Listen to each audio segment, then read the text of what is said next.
Hello दोस्तों, स्वागत है आपका हमारे चैनल पर जिसका नाम है फन विद केमिस्ट्री बाय दीपक प्रजापति। आज हमें पढ़ने वाले हैं E2 एलिमिनेशन। क्या पढ़ने वाले हैं? E2 elimination. E2 होता है एलिमिनेशन बाय मॉलिक्यूलर। क्या होता है? Elimination by molecular. देखें, हमने ले लिया यहाँ पे 2 ब्रोमो ब्यूटेन। क्या ले लिया है? 2 ब्रोमो ब्यूटेन। ठीक है, ये क्या है? एक टाइप का बीटा एलिमिनेशन है। कैसा है? Beta elimination. ये कार्बन कैसा है? अल्फा। ये कार्बन क्या है? बीटा। तो दो पॉसिबिलिटी आ सकती है, या फिर वो यहां से H ले तो यहां बन जाएगा एल्कीन, यहां से H ले तो यहां बन जाएगा एल्कीन। क्लियर? दो बना है। और ये वाला क्या है? मेजर। ये वाला क्या है? माइनर। वो सब बताएंगे। चलिए देखते हैं इसका मैकेनिज्म। देखिए, ये ले लिया आपने 2 ब्रोमो ब्यूटेन। इसको हमने यहाँ पे बीटा एच था, इसको हमने बाहर कर लिया। ये वाला बीटा एच बाहर कर लिया, ये वाला बीटा एच क्या कर लिया? बाहर कर लिया। अब हमने क्या करना है? एक स्ट्रॉन्ग बेस लेना है। ध्यान रखें, E2 के लिए चाहिए आपको स्ट्रॉन्ग बेस, RO माइनस।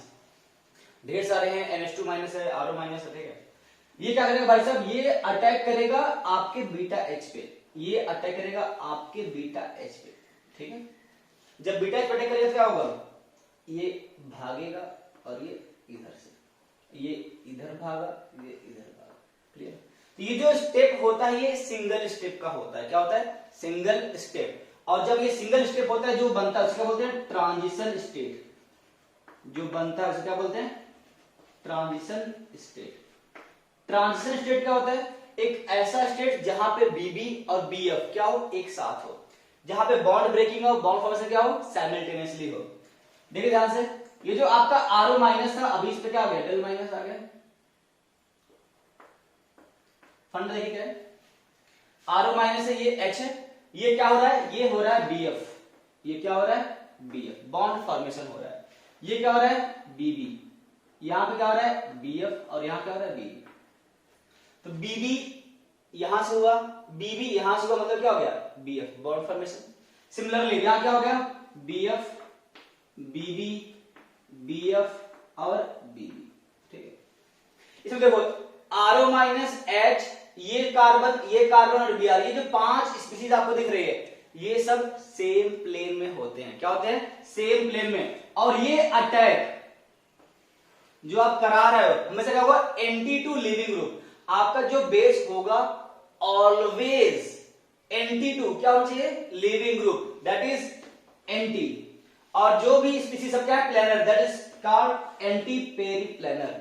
ये जो स्पीशीज आपको दिख रही है, ये क्या है? Anti periplanar. This is must condition. Base और लिविंग ग्रुप जो है वो क्या होना चाहिए? Anti to each other. तो ये निकल जाएगा आपका RO बन गया। क्या बन जाएगा यहाँ पे? देखो, ये है बॉन्ड फॉर्मेशन कंडीशन। ये बन गया आपका ब्यूट 2E या फिर 2 ब्यूटीन। क्या बन गया? 2 ब्यूटीन। और यहां पे क्या बन गया आपका? ये बन गया 1 ब्यूटीन। जो फंडा ये होता है कि Saytzeff is major, Hofmann is minor. Same यहां पे Saytzeff alkene would be major product and Hofmann alkene would be minor product. Funda देखिए क्यों? सिंपल से 6 अल्फा H, इसमें कितना है? सिर्फ 2 अल्फा H। तो 6 अल्फा H क्या होगा? ज्यादा स्टेबल, इसलिए क्या है? ये मेजर है और क्या है? Minor. Saytzeff alkene is major and this is minor. कुछ फैक्ट्स की बात कर लेते हैं हम लोग। कुछ फैक्ट्स जानते हैं E2 का। हम लोगों के जैसा E2 भी क्या है? सिंगल है। E2 will be single step reaction.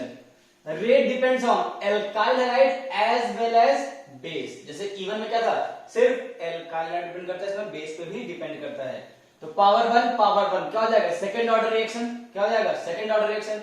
और अगर सिंगल स्टेप रिएक्शन है तो वो क्या होगा? एलिमेंट्री होगा। और एलिमेंट्री के लिए क्या होगा? ऑर्डर और मोलरिटी क्या होती है? सेम होती है, तो bimolecular. Saytzeff alkene would be major product. ठीक है, Saytzeff alkene would be major product. E1 में तो हमेशा था, लेकिन E2 में हमेशा नहीं है। क्या लिखेंगे?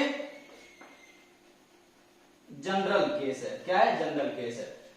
क्या सर हॉफमैन भी मेजर हो सकता है? E2 में हॉफमैन भी मेजर होने की पॉसिबिलिटी होती है। वो हम लोग जानेंगे कब, कि पुअर लिविंग ग्रुप होता है, उसमें बल्कि बेस होता है, वो केस हम लोग अलग से पढ़ेंगे। ऐसा E2 जहां पे हॉफमैन क्या हो? मेजर हो। नहीं तो जनरली क्या होगा? सेट्सअप ही मेजर होगा। और भाई साहब इसमें तो नोरा फतेह ही चाहिए। हाई गर्मी, तो हीट की जरूरत है, हीट की सख्त जरूरत है। ठीक है, एनर्जी लेवल डायग्राम। ठीक है, देखिए ध्यान से, इसमें कोई इंटरमीडिएट है नहीं, तो क्या हो जाएगा? 2 ब्रोमो ब्यूटेन TSI, तीन टाइप के एल्कीन बने इसमें, क्या बने? तीन टाइप के एल्कीन। एक बना था 2 ब्यूटीन, एक बना था क्या? 1 ब्यूटीन। 2 ब्यूटीन क्या करेगा? डीएच करेगा, तो ये ट्रांस हो गया, ये सिस हो गया, ट्रांस 2 ब्यूटीन, और ये क्या है? सिस 2 ब्यूटीन, और ये क्या है? 1 ब्यूटीन। ट्रांस 2 ब्यूटीन सबसे ज्यादा स्टेबल एल्कीन है, इसलिए इसकी एनर्जी क्या है? मिनिमम। ये कम स्टेबल, एनर्जी ज्यादा। ठीक है। Factors affecting rate of E2 reaction. देखो 3 डिग्री, 2 डिग्री, 1 डिग्री अल्काइल में क्या होगा? 3 डिग्री का ज्यादा, 2 डिग्री का, फिर 1 डिग्री का। सर ऐसे कैसे? SN1 में क्या था? 3 to 1। E1 में क्या था? 3 to 1। SN2 में क्या था? 1 to 3। लेकिन E2 में क्या है? 3 to 1। क्यों? देखो अगर ज्यादा एल्काइल ग्रुप लगे होंगे, ज्यादा एल्काइल ग्रुप लगे होंगे, तो उससे बनने वाली एल्कीन क्या बनेगी? सेट्सअप बनेगी, अल्फाइड ज्यादा मिलेगा, स्टेबिलिटी क्या हो जाएगी? ज्यादा हो जाएगी। ठीक है। और रेट क्या होगा? Leaving group tendency. सिंपल सा, कोई अच्छा लिविंग ग्रुप होगा क्या होगा? रेट ज्यादा होगा। रेट डिपेंड करता है बेस के कंसेंट्रेशन पे। रेट डिपेंड करता है बेस के कंसेंट्रेशन पे। अगर बेस 1 मोलर है और दूसरे केस में बेस 2 मोलर है, 2 मोलर का रेट क्या होगा? ज्यादा होगा। इस प्रकार के क्वेश्चन हमने SN2 में कर रखे हैं, तो टाइम वेस्ट नहीं करेंगे, वहां बस न्यूक्लियोफाइल का। Strong base favours E2 reaction. Strong base क्या करेगा? E2 रिएक्शन को क्या करेगा? फेवर करेगा, क्योंकि आपने पिछली क्लास में देखा था E1 क्या फेवर करता है? E1 में क्या फेवर होता है? Weak base favours E1 reaction. अब स्ट्रॉन्ग बेस क्यों चाहिए? क्योंकि भाई साहब स्ट्रॉन्ग बेस चाहिए ताकि वो क्या कर सके? तुरंत जो आपका एसिडिक H है उसे ले जाके क्या करे? तुरंत कंबाइन करके क्या हो? लिविंग ग्रुप भगा दे।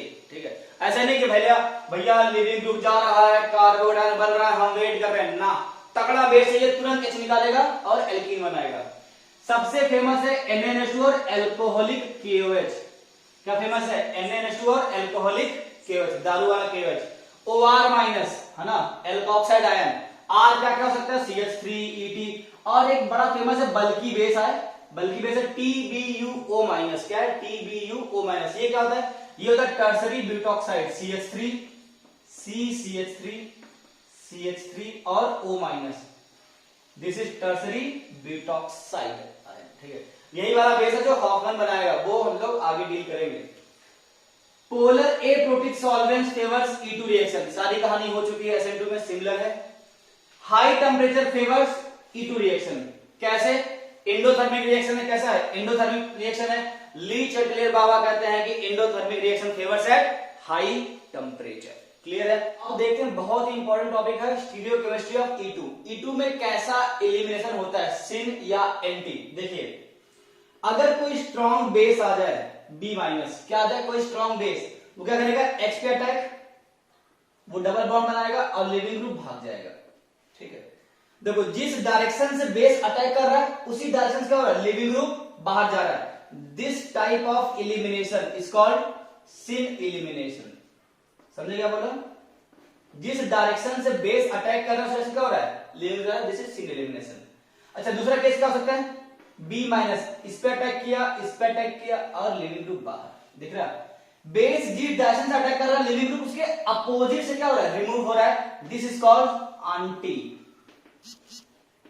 Anti elimination.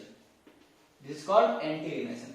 आपको क्या लगता है कौन सा सही है मैकेनिज्म? देखो बेस भी क्या है? इलेक्ट्रॉन रिच है।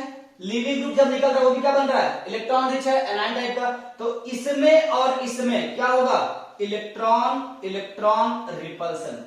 तो सिन एलिमिनेशन क्या होगा? Electron electron repulsion will take place. तो this is not possible in E2। इसमें किसी भी प्रकार का रिपल्सन नहीं है, तो anti elimination will take place in E2। कैसे? क्वेश्चन को देखते हैं। देखो ये Cl भाई साहब वेज में है, ये Cl क्या है? वेज। Cl वेज है तो एंटी चाहिए। क्या चाहिए? एंटी। मतलब इसको अगर H चाहिए वो नॉन वेज चाहिए। नॉन वेज मतलब डैश बोल दिया हमने। क्या बोल दिया? डैश। ये H और ये H क्या है? डैश। ठीक है। तो ये चाहे यहां से H ले चाहे यहां से H ले, बात बराबर है। तो ये क्या हो जाएगी? रिएक्शन आसानी के साथ हो जाएगी। यहां बन जाएगा CH3। कोई दिक्कत? Cl अगर वेज में है तो इसे H कहां चाहिए? हमेशा डैश में ही चाहिए, चाहे यहां से चाहे दोनों डैश का। यहां देखो अगर Cl डैश में है अगर Cl डैश में है उसको H कहां चाहिए, वेज में, लेकिन हमने वेज पे क्या कर रखा है, CH3 फिक्स कर रखा है, तो यहां पे जो H है वो क्या है, डैश में, H कहां पे है, डैश में, बताओ रिएक्शन होगी, there is no reaction, reaction नहीं होगी, क्यों, क्योंकि यहां पे क्या है, डैश, इसको चाहिए वेज में, लेकिन वेज में तो CH3 है, H है ही नहीं, तो बेस अटैक नहीं कर पाएगा, यहां पे सीन होना चाहेगा लेकिन सीन होता ही नहीं है। बात आई समझ, क्लियर है। E2 की एक बहुत ही बेहतरीन प्रॉपर्टी है, that is stereo specific and stereo selective, ठीक है।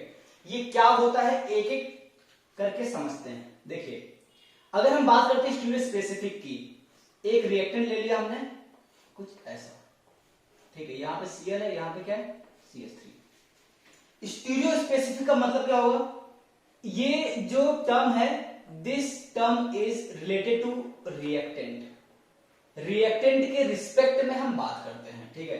रिएक्टेंट को स्टीरियो आइसोमर शो करना चाहिए, ये क्या शो कर रहा है, यहाँ पे CH3 है, यहाँ पे क्या Cl, Gi शो कर रहा है, तो इसका हम एक बार क्या बना लेंगे, सिस, क्या बना लेंगे, सिस। सपोज यहाँ पे CH3 कहां पे है, डैश में है, एक बार Cl डैश में, एक बार क्या है, CH3 डैश में, ठीक है।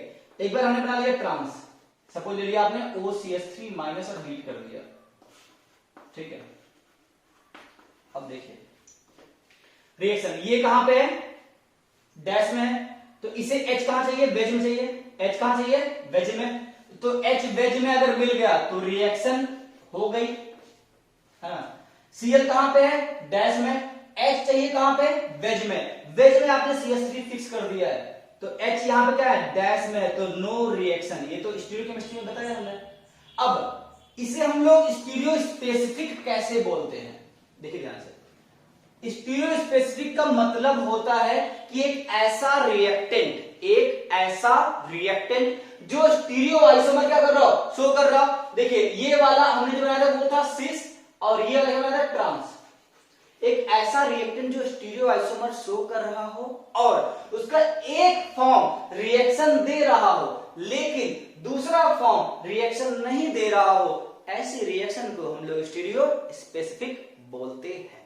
बात समझ, ये रिएक्टेंट को देख के बताया जाता है, रिएक्टेंट स्टीरियो आइसोमर शो करना चाहिए, उसका एक फॉर्म रिएक्शन देना चाहिए, एक फॉर्म रिएक्शन नहीं देना चाहिए, ऐसी रिएक्शन क्या बोलते हैं, स्टीरियो स्पेसिफिक, क्लियर है।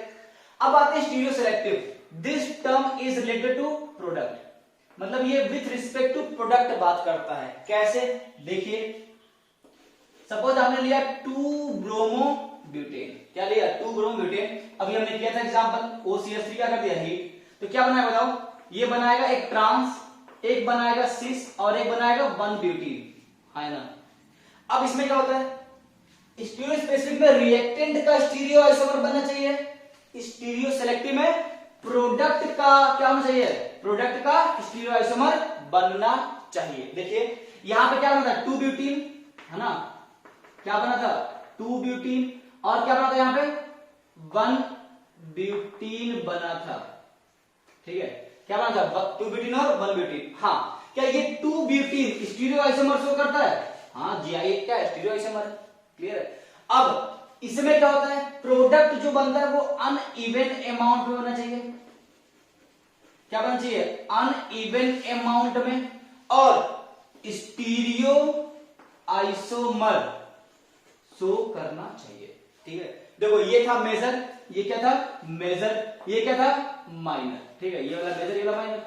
अब ये स्टीरियो आइसोमर शो कर रहा था, तो इसके बेस पे आपने क्या किया, इसको सेलेक्ट कर लिया, क्या कर लिया, सेलेक्ट कर लिया कि जो ट्रांस वाला है वो क्या होगा, मेजर होगा, और सिस वाला मेजर नहीं होगा।